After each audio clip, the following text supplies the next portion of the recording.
nyuma. Kwa sababu gani? Tumepokea ufalme usioweza kutetemeshwa. Kwa sababu gani? Tumepokea ufalme usioweza kutetemeshwa. Lije lolote, hakuna kurudi nyuma. Limekuja lolote, hakuna kurudi nyuma. Bwana asifiwe. Amen.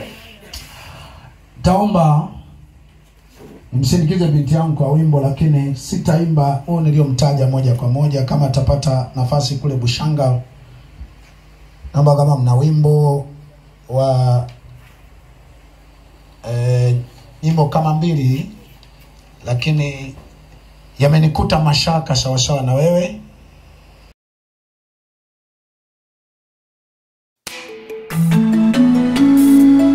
Wimbo huu inawezekana utakuwa na nguvu kubwa kwa mtu aliye na mashaka makuu ndani yake, mfano wa mimi, kwa kuwa atakuwa naungana na mtume Paulo aliyesema twaona shaka lakini hatukati tamaa. Yaani tukiwa katika hali ya mashaka makuu lakini hatukati tamaa. Pamoja na wewe, pamoja na wewe, yameni kuta mashaka sawa na wewe, pamoja na wewe, pamoja na wewe, yameni kuta mashaka sawa na wewe.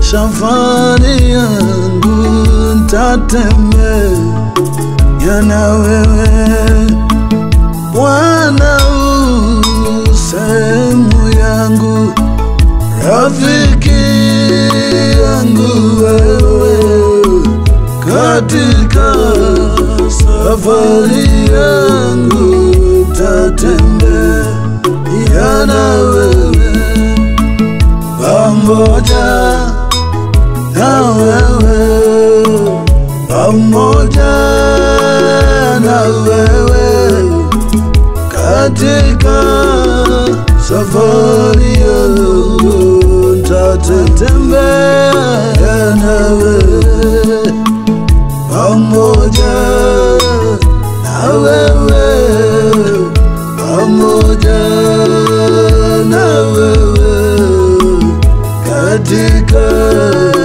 safari yangu nitatembea na wewe.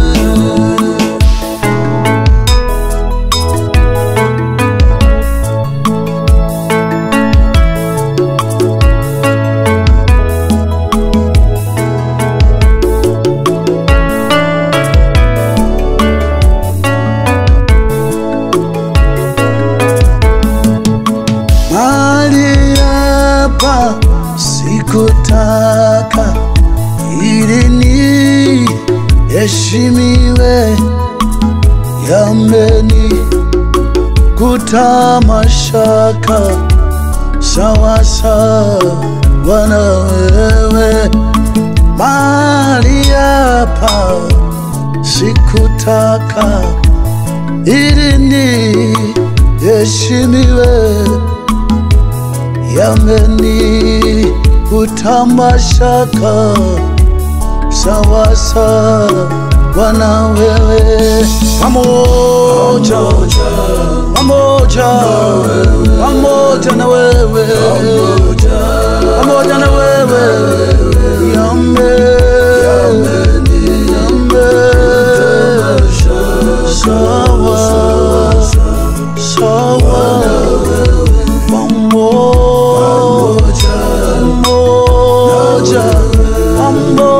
pamoja nawe, pamoja nawe,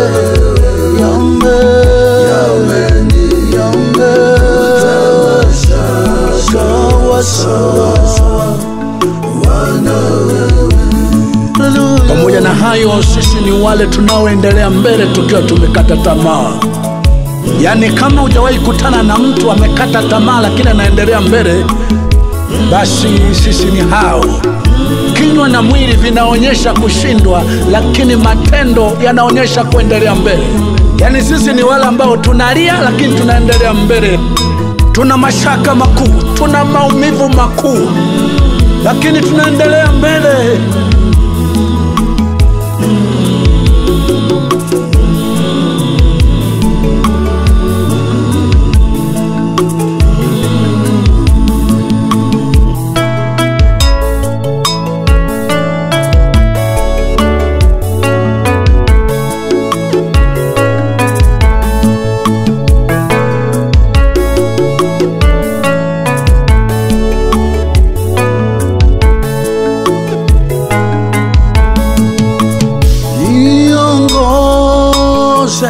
Safarini mbele, unichukue mlangoni wa mbinguni, niingie na wewe katika hali yoyote.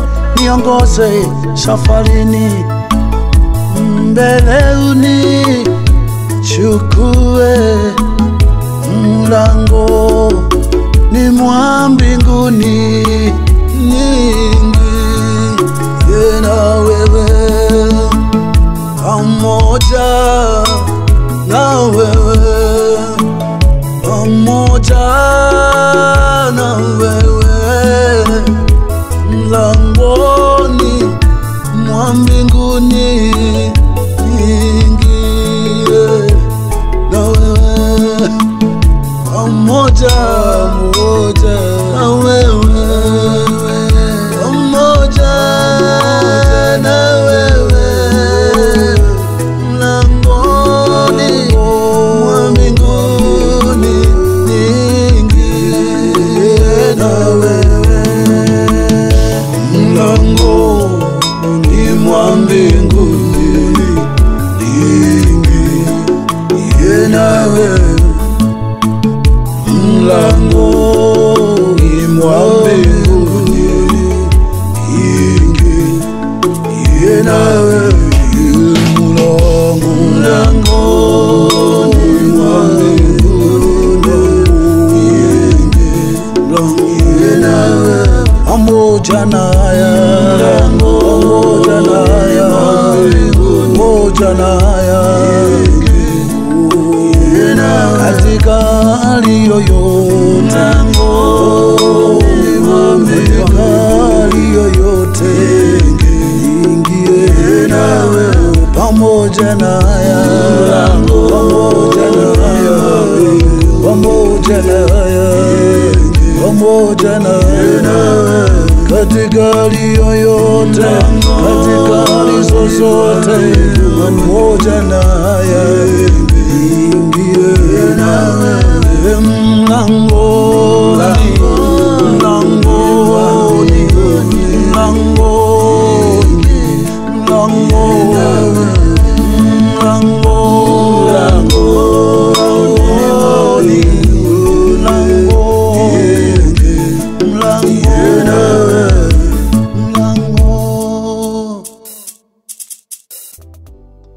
Uko tuendako. Bwana Yesu asifiwe. Amen.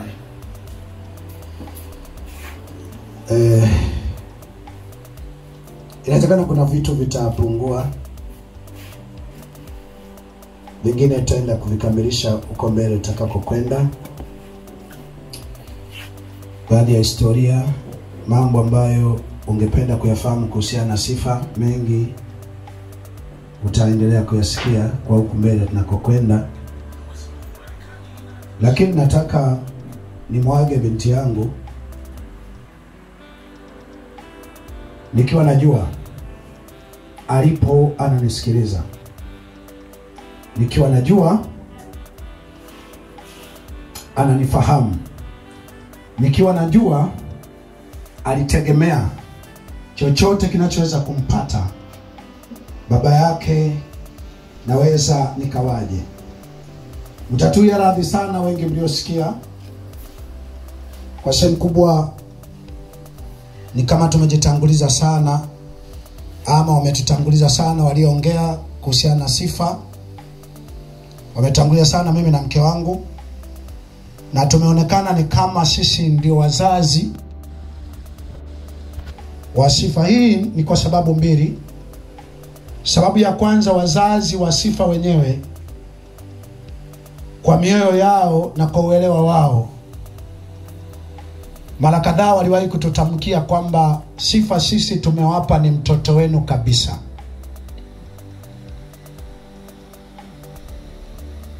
Waliona nini? Nadhani hiyo wanaweza wakaja kueleza wao wenyewe na utaipata.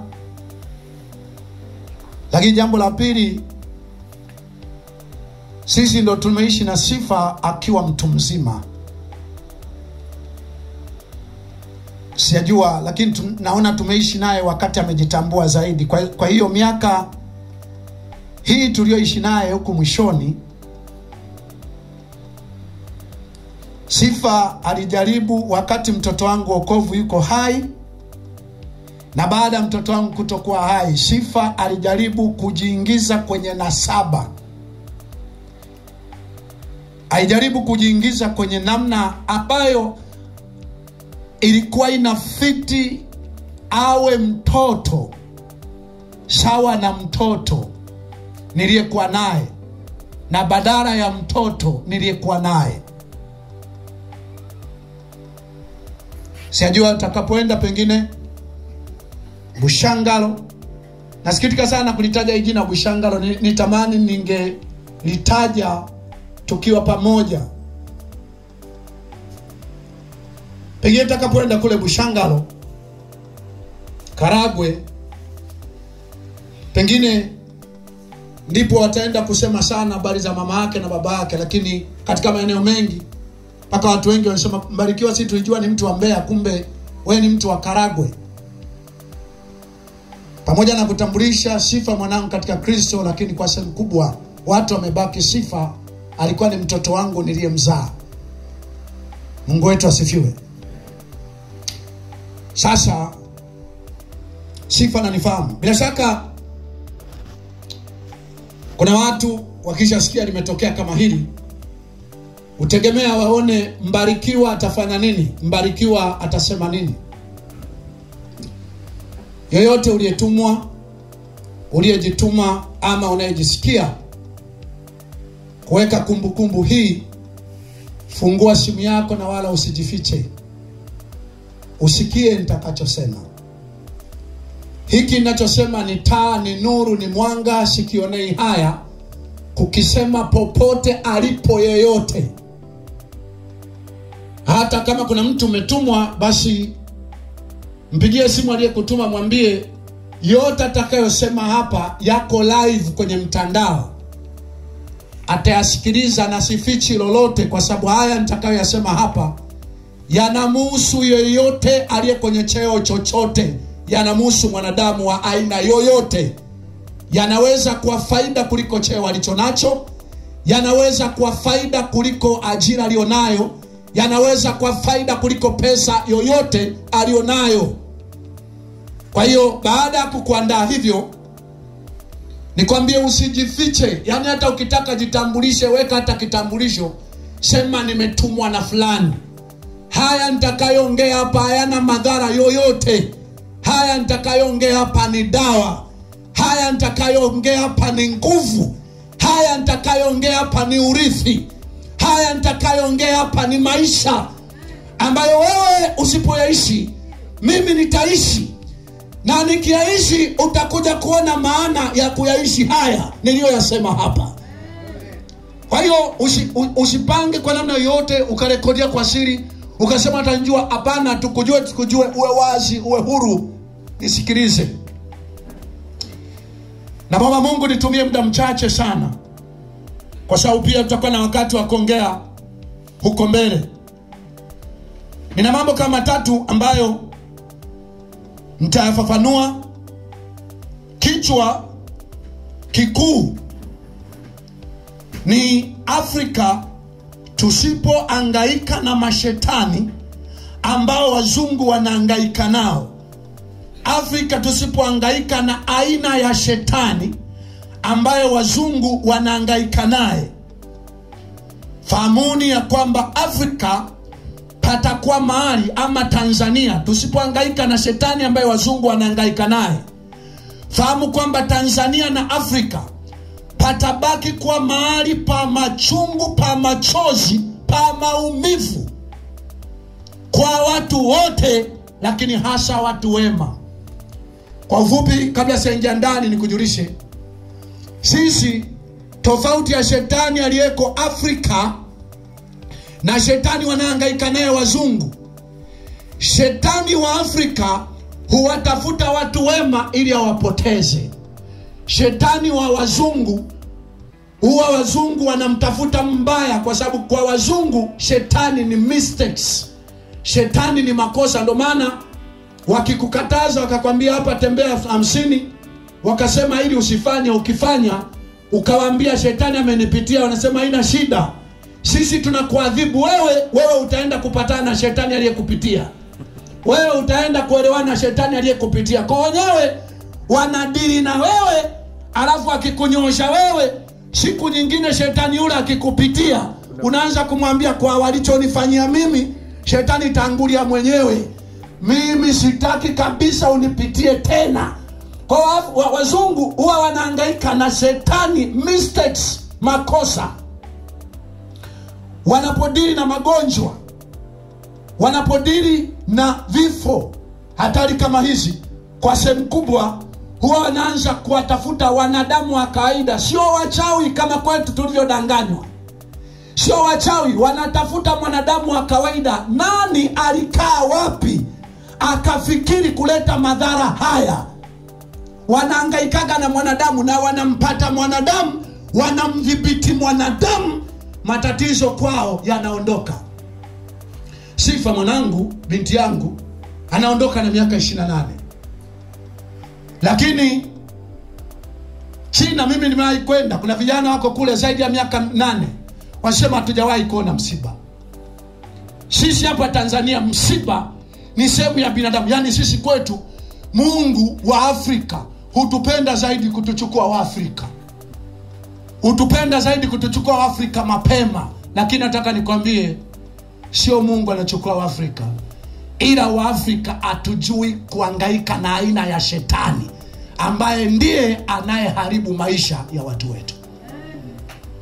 Na tusipohangaika na shetani wa aina hiyo, tukabaki kuhangaika na shetani bahari hiyo, tunasema ile waliotuigizia Hollywood. Tunaenda hapo baharini kwa shetani, natoka hapo baharini tunaenda kwenye giza, ama usiku nasema hapa angani hapa ninaangusha. Katika ulimwengu wa giza naangusha mapepo, naangusha hapa angani hapa. Tuendelee kuhangaika na shetani, Afrika tabaki tunalia. Maneno yangu mimi haiwezi kueleweka mapema sasa hivi. Mimi huwa mnasemaga nahitaji counseling, nimechanganyikiwa. Lakini baadaye tukiendelea huwa mnaanza kusema mbarikiwa kumbarikuwa right. Vifo, utekaji Tanzania, kule nyuma ulipoanza mimi ndo niliyekuwa naongea sana. Lakini mkasema unahitaji counseling, umechanganyikiwa, unachanganya dini na siasa. Leo hii karibu kila mhubiri anayejulikana asipozungumzia utekaji, asipozungumzia mauaji, ni wenyewe mnaanza kumkabili kwamba lihubiri wewe ni libaya.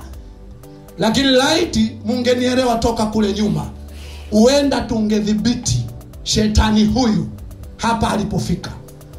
Na kwa hapa tuendelee kumvunja hapa angani hapa. Usiku ukitoka hapa, tukiachana hapa, uenda hapo juu hapo, uwavunje wakuu wa anga hapa juu hapa. Uwavunje sana, uangushe. Uangushe, waanguke chini, uangushe. Kesho kutwa utasikia ndugu yako mahali unatakiwa uende kulia. Narudia tena, ukitoka hapa una haki ya kunielewa unachotaka. Ukitoka hapa uende uangushe sana wakuu wa anga hapa juu kwenye giza, ili ukawaangushe, waanguke katika jina la Yesu. Waanguke. ila baada ya siku 2-3 unipe taarifa nini kinaendelea kwenye maisha yako. Kwa vyovyote vile kilio kitakujia tena, kitanijia tena. Mimi nimekusudia kuhangaika na shetani, watu wanaokaa wanakunywa soda, watu wenye smartphone ambao sasa hivi wananisikiliza ni watu, mashetani ni watu, yani wananisikiliza wana smartphone, ambao hukaa chini na kupanga nani tumfanye nini. Alafu baada ya hapo nyie mnaanza kusema Bwana ametoa. Lakini ukweli ni kwamba Bwana alitoa, wanadamu wanatoa. Bwana alitoa, wanadamu wanatoa. Sasa hilo ni moja, nitaisomea andiko. Jambo la pili, kuna watu wanaweza wakana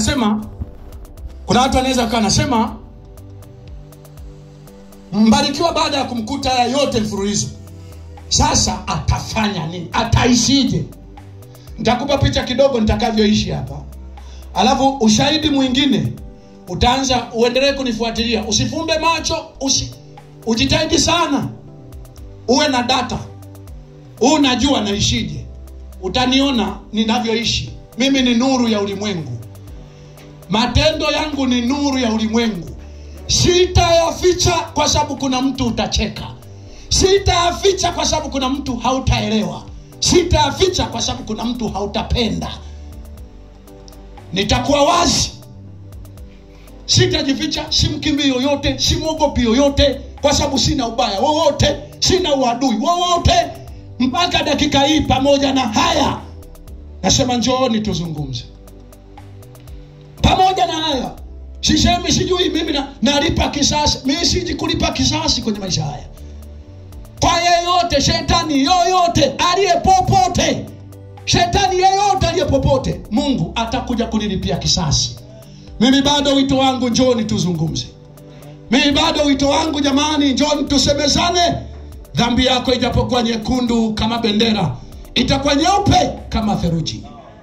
Mwisho wa ubaya ni aibu. Wewe jua hivyo, hata kama imetafsirika ni ujanja. Jua mwisho wa ubaya ni aibu.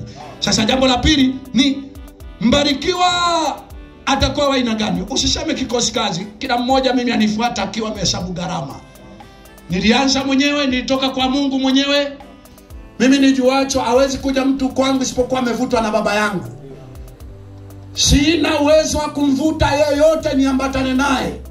Wa kumvuta ni baba. Kazi yangu ni kukulea. Bwana akikuleta karibu na mimi.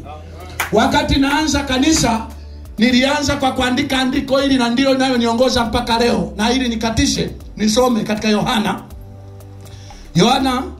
sura ya 6 mstari wa 44 na 45. Soma msomaji.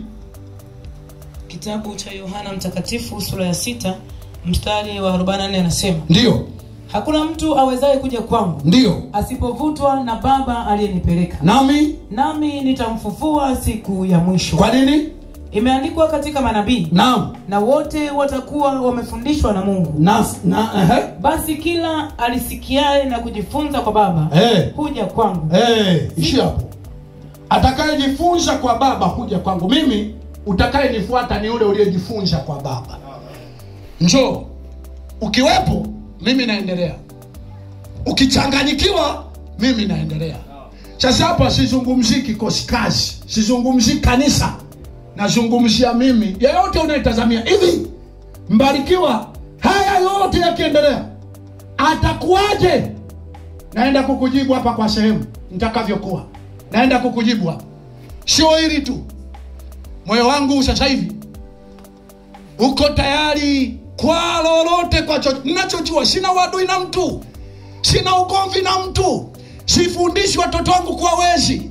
Sifundisha naye nisikiliza kuwa mbakaji, kuwa muuaji, kuwa aonee watu. Nafundisha watu watende mema. Napinga mabaya na kuonyesha madhara ya mabaya, kwamba usilopenda kutendewa usimtendee mwingine. Hiyo kazi naliipokea kwa Baba yangu, na hakuna wa kuninyamazisha, hakuna wa kunikataza, hakuna wa kunizuia. Huna mamlaka hiyo. Haujazaliwa mtu aina hiyo, na utakuja utokee. Hii kazi naliipokea kwa Baba. Nitamsikiliza yeye. Kama wewe itakuuma, Mungu atakupa ruhusa, unaweza ukaniondoa hapa duniani, lakini uwezi ukazuia kazi ya kupinga mabaya. Najua dunia mabaya yakiendelea yakageuka kuwa tabia, yakageuka kuwa ni kawaida, dunia patakuwa pabaya sana kuishi. Baada ya hapo nimalizie utambulisho wa jambo la tatu, anaweza nikamalizana nalo moja kwa moja. Kuna watu mnatoa ushauri, nasema Barikiwa, hebu achaneni na msimamo huo wa haki. Kweli tunajua mnapinga mabaya, lakini nyinyi kwenye Biblia mnaingia sana. Wenzenu wanakuwa na haki ya mdomoni, nyinyi mnataka kuwa na haki kabisa ya maisha. Mnataka kuyafuata yote ambayo Biblia ilitaka watu wayafuate, yani kwa tafsiri ambayo Biblia ilitaka. Kwa hiyo sasa nyinyi mtaendelea kupatwa na mabaya, kwa sababu mashetani yaliyomo Afrika ni mashetani yanayohangaika na watu wema, kuondoa watu wema. Naenda kusomea hapa. Kwa hiyo Mbarikiwa, achaneni na misimamo yenu ya haki. Nimeolea Sifa binti yangu, aishafika mahala akatangaza akasema siolewi tena, mimi ni mke wa Yesu. Nina hakika ametangaza miaka mingi. Kijana gani nimewahi kuzini naye? Kijana gani amewahi kunitongoza nikatongozeka? Binti yangu alikuwa safi. Mimi watoto wangu ni safi. Mimi nawalea katika usafi. Mungu wetu asifiwe. Ule usafi wanapoutangaza na njia walizopitia kuwa safi, kuna mashetani huinuka kwamba hawa waondoke, kwa sababu watageuza jamii kubwa wawe wasafi. Sasa ikiwa kwa usafi tutafanyiwa mabaya na mashetani kwa usafi, kwa mimi binafsi nijiongelee mimi nisipokuwa na maisha ya usafi, nielewe mimi siwezi kujibalance kama wewe. Mimi nisipokuwa na maisha ya usafi na kupinga mabaya, mimi nitaanza kutembea na wake za watu. Unafikiri nitapona? Nikitembea na wake za watu unafikiri nitapona? Nitakatwa mapanga. Nacho ni kifo. Naweza nikawa mwizi. Nacho ni kifo, napo nitafungwa. Kwa sababu sehemu kubwa ambao hamjanyoka hivi tulivyonyoka, mmechanganya twingi. Sema tu hujakamatwa, mmechanganya twingi, vitu mmeweka. Unajua, unaweza kusema hawa wamejaliwa ujasiri, sio wamejaliwa dhambi ndio inayoondoa ujasiri. Yaani ukisha kuwa mwenye haki, automatically unakuwa ujioni, unajikuta tu ni jasiri. Kila unapoliona baya unasema hili hapana. Kila unapoliona baya unasema hili hapana. Adam alipotenda dhambi ndipo aliogopa. Sauli alipotenda dhambi alimwogopa Goliati. Baada ya dhambi automatically, kama uelewi, ujione ukizini na mwanamke au mwanaume, pale unaanza kujiona hufai mbele yake na mbele ya waliokono. Ukiwa unaingia kwenye kile kichocho unakosa ujasiri, na utakuta libaba lizima na mindevu, kibinti kidogo cha raha saba kinakuita baby, na wewe unabaki baby, kwa sababu for sure umeshakuwa baby. Azinie na mwanamke hana akili kabisa, sio kuna zilizobaki kabisa. Kwa tafsiri nyingine, hilo weka mbali na watoto, inatakiwa kuwa jela. Sasa sikiliza, mimi nimekaa jela miezi 4 na siku 17. Kule aliyefungwa kwa ajili ya neno la Mungu na haki nilikuwa mimi tu. Wote walioko kule wako wezi, wako wabakaji, wako wauaji, wako mashoga. Kwa hiyo niache haki niwe shoga nikufurahishe wewe? Ili weje gwali mbapire ko liwa ulini zako wewe? Ili weje? Yani niache haki, kwa sababu wengi wanako hususan wa Dar es Salaam wanawazini waume zenu na wapenzi wenu kwenye mavi, na hayo hamna wa kuwakemea, mmebadilisha, mnaita ushoga. Yaani dhambi mnaibadilisha, dhambi mnaibadilisha. Ufiraji, ulawiti mnaanza kuita ushoga. Zina mnaanza kuita kudeti, mapenzi. Yaani ili dhambi iendelee kuwa ni kitu mnachoendelea, mnaibadilishia jina. Mimi naita kwa jina lake. Wewe mwanamke unayezini kwenye mavi, dhambi ni kufanya kitendo chenye madhara. Leo jifanye ni starehe. Vipe jina litini kwa mparange, mtabadilisha, mtaita jina lingine. Ila inawezekana siku zizo baki utavaa nepi mpaka unaingia kaburini. Ndio utajua dhambi ni madhara. Na mimi nitaita kwa jina lake. Haya, uende kwenye makaburi mengi hapo. Kwenye makaburi mengi utaona wezi wanakufa, wauaji wanakufa, watekaji wanakufa, maraya wanakufa. Kama wote wanakufa, hivi unanilazimishaje mimi niwe mwenye dhambi useme ndo nitakuwa salama? Nani yuko salama? Tofauti ya sisi na wewe, sisi ni nuru, kokote kanako kutupata wengi wanajua. Ndo inaonekana tuna matatizo mengi. Lakini ukweli ni kwamba niye mlikotoka, hapo ulipo umepigika, unapigika, unakotoka unaenda kupigika. Mambo ni magumu, na siku yoyote na wewe tutasikia lolote. Sasa mimi nikwambie, kote ni kufa. Mbarikiwa. Acha mema, mnajihatarisha sana. Acha huo moyo mlio nao, mnajihatarisha sana. Nikitembea na wake za watu, napo nitakatwa mapanga, nitakufa kifo cha aibu zaidi. Ninaposema hivi, sisi mpaka tunaokoka. Mimi nimeokoka na miaka 17, lakini kichwa kilikuwa kimeharibika. Vingine sijawahi kusema, lakini mimi nimewahi kutongoza wake za watu. Vingine sijawahi kusema na mke wangu yuko hapa, lakini mimi nimewahi kutongoza wake za watu. Kabisa, mke wa mtu, tena mkubwa kwangu.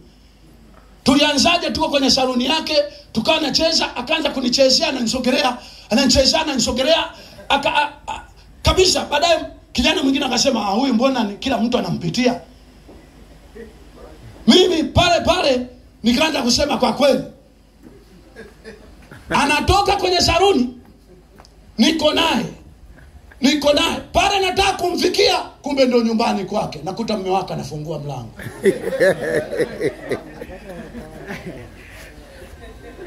Yaani nataka kumfikia ndo nyumbani kwake, nakuta mume anafungua mlango. Nikapitiliza bwana.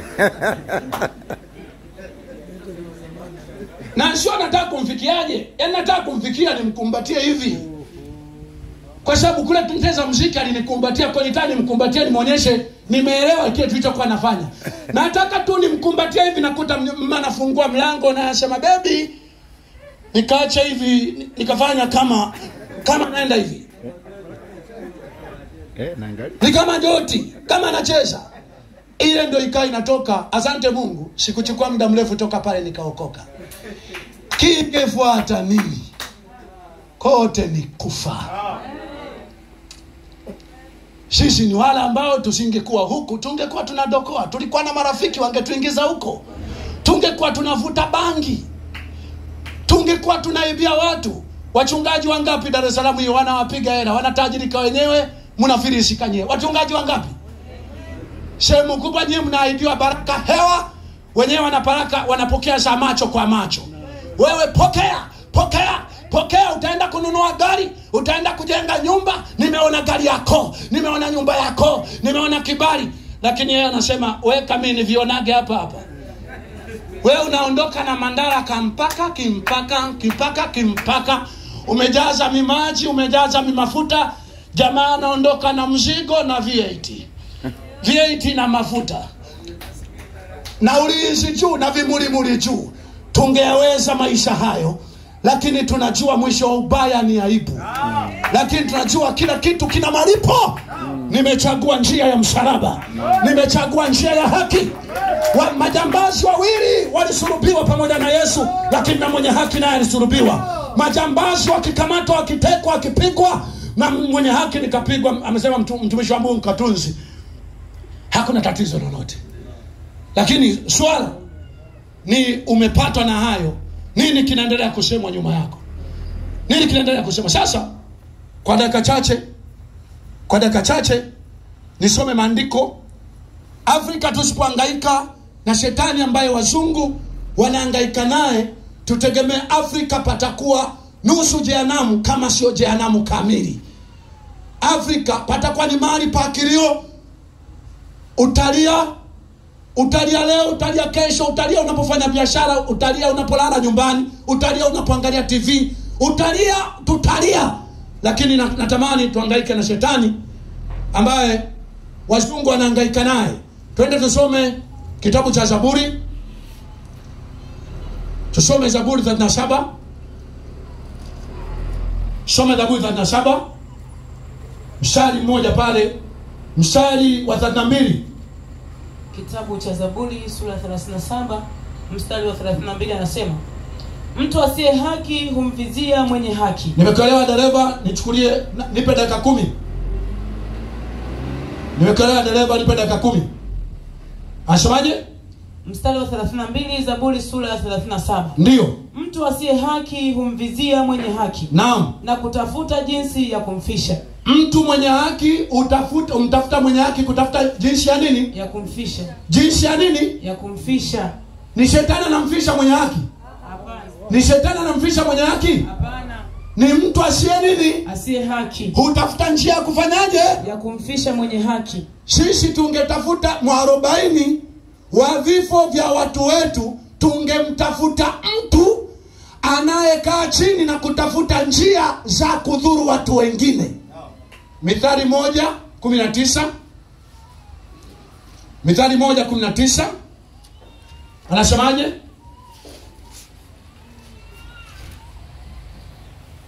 Karibu haraka sana. Kitabu cha Mithali sura ya 1 mstari wa 19 anasema, naam, ndivyo zilivyo njia za kila mwenye tamaa ya mali. Ufanyaje? Huondoa uhai wao walionayo. Ndivyo zilivyo njia za kila aliye na tamaa ya mali, huondoa uhai wao walionayo. Kwa hiyo sehemu kubwa ya Afrika huwa tunaondolewa na mipango ya watu walio na shida na utajiri, walio na shida na vyeo, wakiwa wanajua ya kwamba wakikuondoa wewe, pengine wewe kuna namna unaongeaga, ujanja wao, hila yao, uonezi wao, dhuluma yao huwa inaonekana. Na ndio maana hata majambazi humuua mtu aliye na hela. Wanaokuwa na kinafasi fulani huangalia nani anaweza akawa sababu mimi nikapoteza kanafasi yake kwa sababu ya hila na mabaya ninayoyafanya.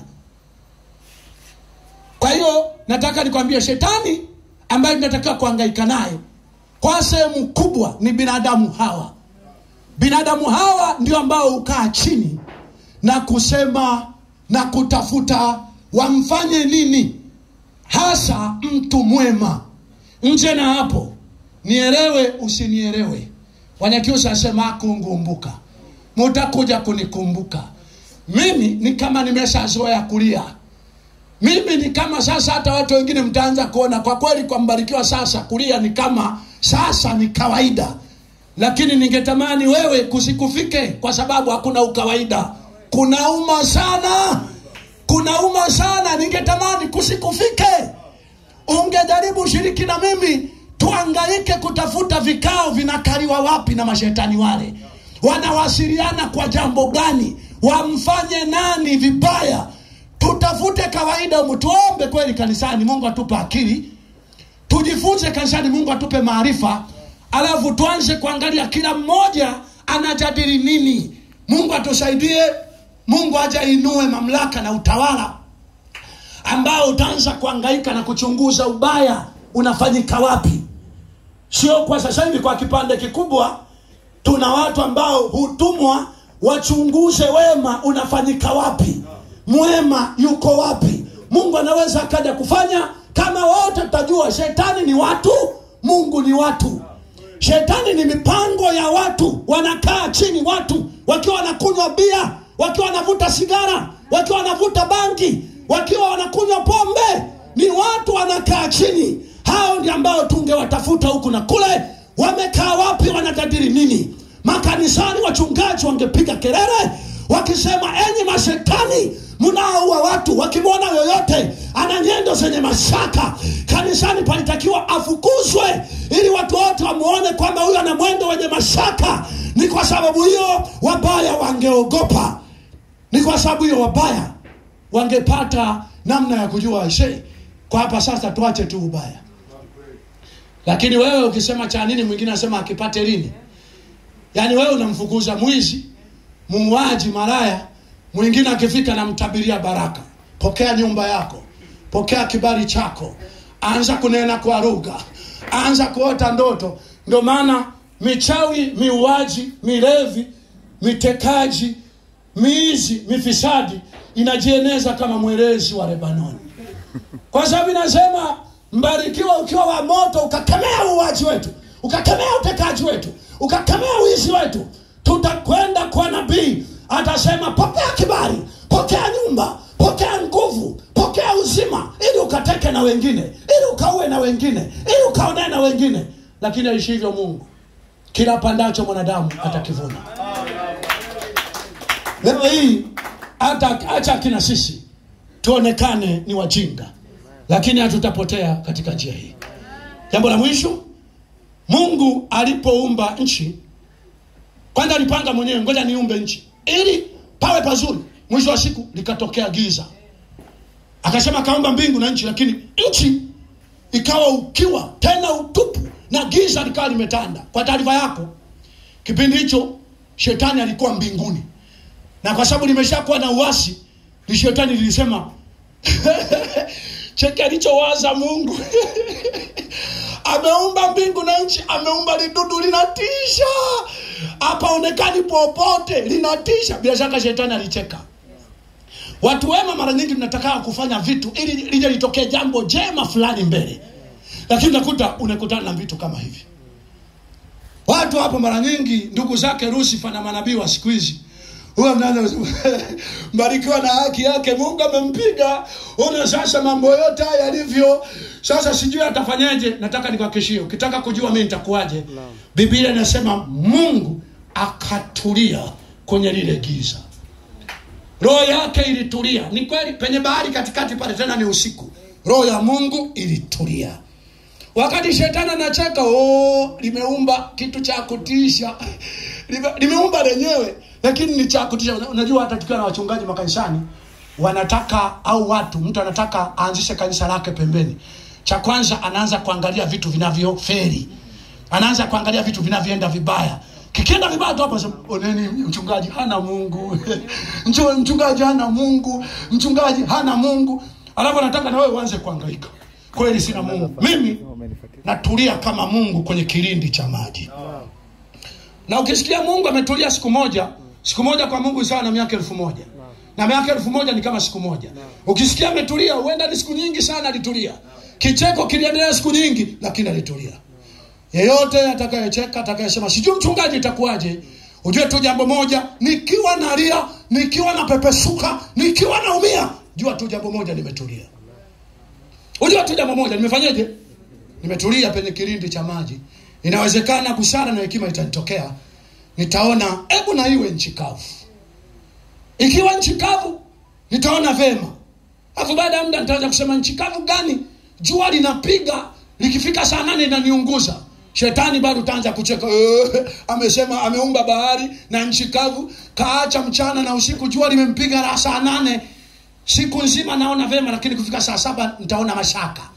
Baada ya muda nitafikiria kitu kingine, kwa kuwa nimetulia.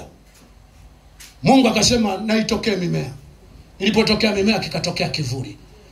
Akaona vema. Bwana Yesu asifiwe. Kwa hiyo naomba tuelewe, katika hali yoyote, jua mimi nitatulia. Mungu atubariki. Naomba tusimame.